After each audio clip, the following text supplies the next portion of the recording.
I agree that drag shows tend to be safer for children than church, and here's why. It is churches that often are hotbeds of abuse because they teach a patriarchal ideal that empowers men to have authority and power over women and children. And that system, that thought process is what perpetuates abuse. It's what gives permission for abuse.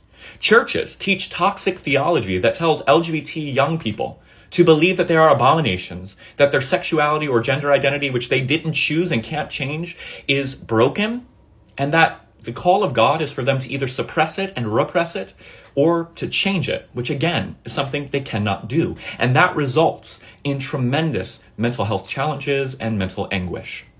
Churches are harmful to LGBT youth. Churches are harmful to many young people if they perpetuate a conservative patriarchal theology.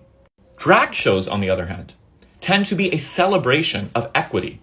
They tend to be a celebration of diversity. They tend to be an invitation for all people in the audience to explore who they are and to accept who they are.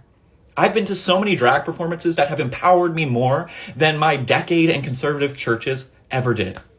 You see, I'm not saying that we should get rid of churches and replace them with drag shows, although that could be fun. But what I am saying is churches need to rethink their theology and their practices, and they certainly need to rethink their opposition to this expression of identity, this expression of diversity, this celebration of God's creativity. That is drag. Drag shows are not dangerous. Drag shows are beautiful experiences. And if you've never been to one, I would invite you to check one out. Support your local drag performers. And stand up to the churches in your community that perpetuate a theology of death and oppression and abuse. And I assure you there are many.